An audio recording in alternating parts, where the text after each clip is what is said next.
नमस्ते बच्चों। मैं संजय कुमार झा एक बार फिर से आपका अभिनंदन करता हूं इस एजुकेशनल चैनल पे। और जैसा कि आप देख रहे होंगे, आज का जो हमारा टॉपिक है वो है non crystalline allotrope of carbon.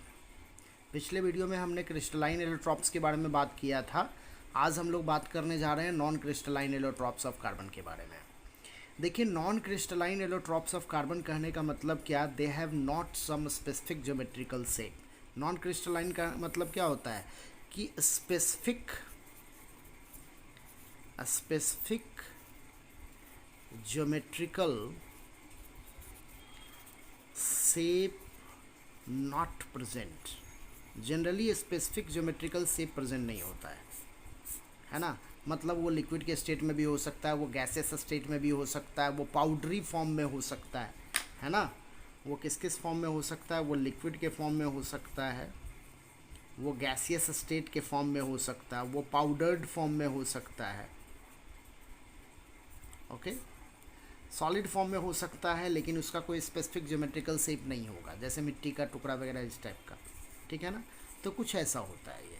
तो देखिए, मैं यहाँ पे एक एक्सपेरिमेंट के थ्रू इसको समझाने की कोशिश कर रहा हूँ कि हमने क्या किया। एक एक्सपेरिमेंटल सेटअप का फिगर तैयार किया है, जिसमें ये एक ग्लास ट्यूब है और ये हमने यहाँ पे एक स्प्रिट लैम्प दे दिया है। मैंने इसको पहले से जला के रखा है, हालांकि जब आप एक्सपेरिमेंट करोगे तो बाद में जलाओगे, ठीक है ना। ये स्टैंड है, ये हमने एक अलग से कंटेनर ले लिया है, जिसमें ये जो आप देख रहे हो ना, this is water, simple water. ये एक डिस्टिल वाटर है ना। ये एक डिस्टिल्ड वाटर हमने ले लिया है। इसके अंदर एक ट्यूब जो है वो ऑलरेडी डिस्टिल्ड वाटर के अंदर इंट्रोड्यूस किया हुआ, और एक जस्ट उसके एबव से थोड़ा सा उसके ऊपर से है ये, ठीक है ना। अब हम क्या करते हैं ना, इसमें अलग अलग चीज़ों को रख सकते हैं। जैसे मान लो हम इसमें क्या रखते हैं, हम इसमें पल्वेराइज्ड वुड रखते हैं। क्या रखते हैं? पल्वेराइज्ड वुड रखते हैं। तो पल्वेराइज्ड वुड रखोगे ना, तो आप पाओगे क्या कि इसका जो रेसिड्यू बचेगा ना, वो बचेगा आपको वुड चारकोल। देखो, वुड चारकोल बनेगा। और ये वुड चारकोल क्या है भाई? This would charcoal is crystalline, non crystalline form of carbon है ये। नॉन क्रिस्टलाइन फॉर्म कार्बन का है ये वुड चारकोल, ठीक है ना। तो अगर पल्वेराइज्ड वुड मान लीजिए आप 1 kg लेते हैं, देखो ये अच्छा इंपॉर्टेंट इन्फॉर्मेशन है कि अगर आप पल्वेराइज्ड वुड को 1 kg लीजिएगा तो वुड चारकोल लगभग मिलेगा आपको 250 ग्राम, 250 ग्राम के लगभग मिलेगा आपको ये, ठीक है ना। तो what happens to rest part, other चीज़ का क्या होता है? ये तो हमको रेसिड्यू मिल गया, बाकी क्या हुआ? बाकी एक्चुअली में क्या होता है, some of the materials you will obtain at this section, at inner part of this section, okay। ये जो इनर पार्ट यहाँ पे जो आपको मिल रहा है ना, एक्चुअली में that is called gas carbon. ये आपको मिलेगा गैस कार्बन, यहाँ जो मिलेगा वो गैस कार्बन मिलेगा आपको, ठीक ना। बाकी जो इसका गैसियस स्टेट है वो आएगा यहाँ पे, और some of the gaseous form get dissolve, कुछ गैसियस फॉर्म इसमें डिजॉल्व कर जाएगा। So now this water get converted into ammoniacal liquor. Water किस में कन्वर्ट कर जाएगा? अमोनियकल लिक्वर में कन्वर्ट कर जाएगा ये वाटर, ठीक ना। अच्छा, ये जो प्रोसेस आप देख रहे हो ना, actually this process is called as fractional, sorry, not fractional, actually it is destructive distillation. This is destructive distillation, ये प्रोसेस का नाम है डिस्ट्रक्टिव डिस्टिलेशन, ठीक ना। सॉरी, डिस्ट्रक्टिव डिस्टिलेशन हम लोग बोलते हैं इसको, ठीक ना। तो मैंने क्या बताया कि आप इसमें पल्वेराइज्ड वुड लेते हो। पल्वेराइज्ड वुड लेने के बाद आपको जो रेसिड्यू बचता है, इस प्रोसेस के बाद कुछ रेसिड्यू बचेगा, that is wood charcoal. Pulverized wood का अमाउंट अगर आपने 1 kg लिया तो वुड चारकोल आपको 250 ग्राम मिलेगा, ठीक है ना। आगे बढ़ते हैं। अब देखिए, मैंने बताया क्या, some of the gaseous materials After heating, some of the gaseous materials move to this section and water get converted into ammoniacal liquid by dissolving that gases which are transfer from this area to this area.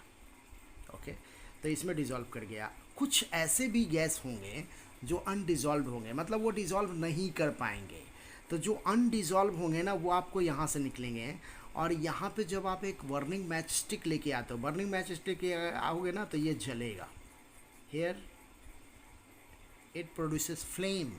तो अगर आपने would लिया है ना तो यहाँ पे आपको मिलेगा वुड गैस. देखिए यहाँ पे मिलेगा आपको वुड गैस. ठीक, अब देखिए ये तो आप समझ चुके कि वुड गैस मिलेगा, अमोनियकल लिक्विड मिलेगा, gas carbon. This all are gas carbon is also allotropes. Plus wood charcoal भी क्या है, एलोट्रॉप है. अब देखो अगर मान लो पल्वेराइज्ड वुड के बदले में हम ले लेते हैं कोल. यहाँ पे हम क्या ले लेते हैं, कोल. कोल ले लेते हैं. तो आफ्टर डिस्ट्रक्टिव डिस्टिलेशन जो रेसिड्यू मिलेगा ना, दैट इज़ कोक. वो रेसिड्यू क्या मिलेगा, कोक मिलेगा. जब आप कोल लोगे तो कोक मिलेगा. ठीक है ना.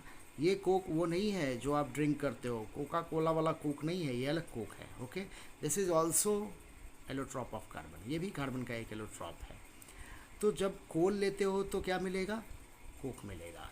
अच्छा, यहाँ पे इस सेक्शन में अगर आप देखोगे कुछ तो इसमें घुला हुआ है वो अमोनियकल लिक्विड क्या है, सॉलेबल. ये सॉलेबल फॉर्म वाला है.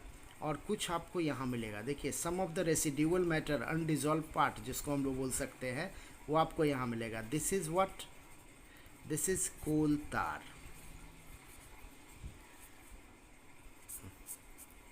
दिस इज़ कोल तार. देखो जब आप कोल लोगे ना तो आपको क्या मिलेगा, आपको मिलेगा कोल तार. और जब आप वुड लोगे ना तो आपको मिलेगा वुड टार. आपको मिलेगा वुड टार, मतलब आपको ये प्रोडक्ट मिलेगा. ठीक है ना. तो कहीं ना कहीं इस प्रोसेस के द्वारा आप क्या कर सकते हो, you can obtain different non crystalline form of carbon. Non crystalline form of carbon आपको मिल सकता है इस प्रोसेस के द्वारा. अगर आप शुगर ले लोगे तो आपको क्या मिलेगा, शुगर चारकोल. मतलब इस प्रोसेस में आप यहाँ पे शुगर ले लो, आपको क्या मिलेगा, शुगर चारकोल. अगर आप बोन ले लो और उसका क्या करवाओ, डिस्ट्रक्टिव डिस्टिलेशन करवाओ, बोन का डिस्ट्रक्टिव डिस्टिलेशन करवाओ, तो आपको क्या मिलेगा, आपको मिलेगा बोन चारकोल. ठीक है ना. आप ब्लड ले लो, इसका डिस्ट्रक्टिव डिस्टिलेशन करवाओ, आपको क्या मिलेगा, ब्लड चारकोल. ठीक है ना.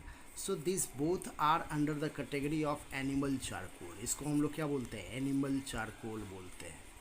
और प्लांट चारकोल में क्या आ गया, अगर हम लोग प्लांट चारकोल की बात करते हैं तो प्लांट चारकोल में क्या आ जाएगा, वुड चारकोल.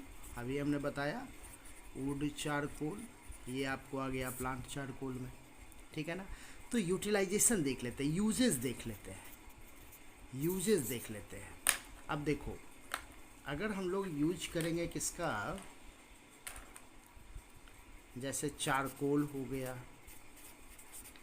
तो चारकोल का यूज़ क्या है, एज ए फ्यूल यूज होता है. ये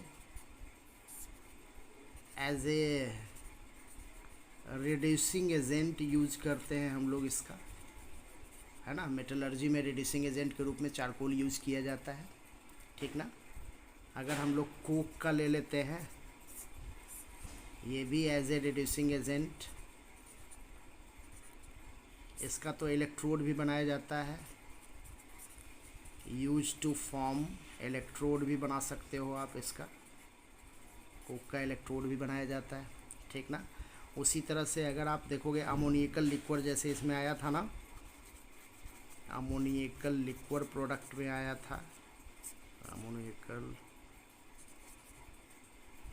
अमोनियकल लिक्विड आया था, तो अमोनियकल लिक्विड का यूज किया जाता है बहुत सारे ऑर्गेनिक कंपाउंड को ऑब्टेन करने में,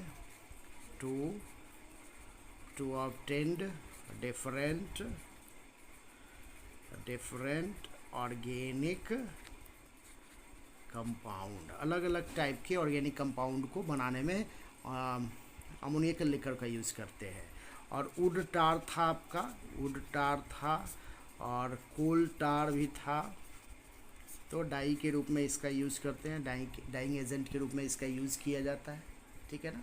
तो ये अलग अलग टाइप के यूटिलाइजेशन होते हैं जब हम लोग एमॉर्फस फॉर्म ऑफ कार्बन लेते हैं, ठीक है। तो ये सारा टॉपिक आपको समझ में आ गया होगा, आप आसानी से इस टॉपिक को रिवाइज कर सकते हो। ये सारा नोट्स आपको उपलब्ध है इसी चैनल के टेलीग्राम चैनल पे। आप आसानी से वहाँ जा कर के नोट्स अपने से भी बना सकते हो वीडियो देख करके, या वहाँ पे वो उपलब्ध है, आप उसका यूटिलाइजेशन कर सकते हो। बहुत बहुत धन्यवाद आप लोगों का इस चैनल पे बने रहने के लिए। Thank you again.